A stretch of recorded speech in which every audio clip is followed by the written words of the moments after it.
Bonjour et bienvenue dans la cuisine de la grange. Aujourd'hui j'espère que vous êtes prêts parce qu'on n'a vraiment pas le temps de chômer. On a beaucoup de recettes à voir mais on va en réaliser que deux. On mettra quand même les autres recettes à la fin de la vidéo afin que vous puissiez les réaliser.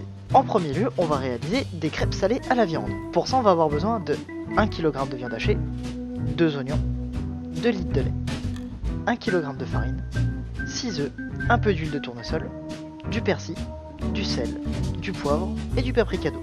On commence d'abord par faire cuire notre viande dans l'eau. On va ensuite découper les oignons en petits morceaux. Pendant que ça cuit, on va préparer notre pâte à crêpes.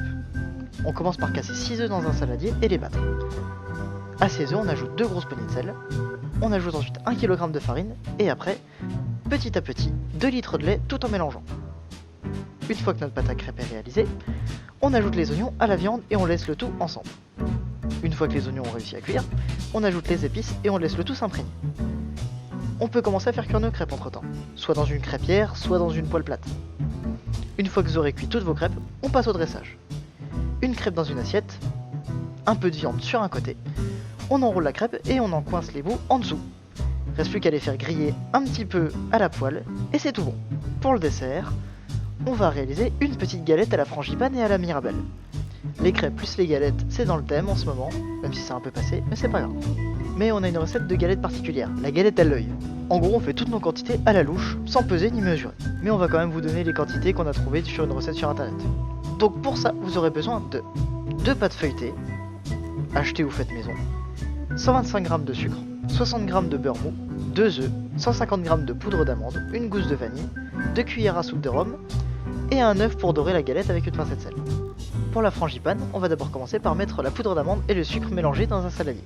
On y ajoute le beurre mou et on mélange doucement pour éviter de faire chauffer le beurre. On ajoute ensuite l'alcool de mirabelle ou le rhum dans la recette qu'on vous a donnée juste avant et on mélange rapidement. On va ensuite ajouter les œufs à notre mélange et on continue à mélanger pour avoir une bonne consistance. Une fois qu'on a obtenu ce qu'on voulait, on prépare une pâte feuilletée sur laquelle on étalera notre frangipane en pensant à bien laisser 2 cm sur les bords pour refermer la galette. On ajoute ensuite nos mirabelles et notre fève dans la frangipane afin de la recouvrir avec la deuxième pâte feuilletée. Et on scelle le tout à l'eau. On met ensuite notre galette au frais pendant une petite trentaine de minutes. Une fois que 20 minutes sont passées avec la galette au frais, on commence à préchauffer le four à 180 degrés. Une fois que notre galette est sortie du four, on peut faire de petits dessins dessus, avec un couteau, mais il faut faire attention à ne pas percer la pâte. On enfourne le tout dans le four à 180 degrés pendant une quarantaine de minutes. Et voilà, c'est tout bon. Je vous laisse avec les petites recettes bonus dont on a parlé au début, et je vous souhaite un bon appétit.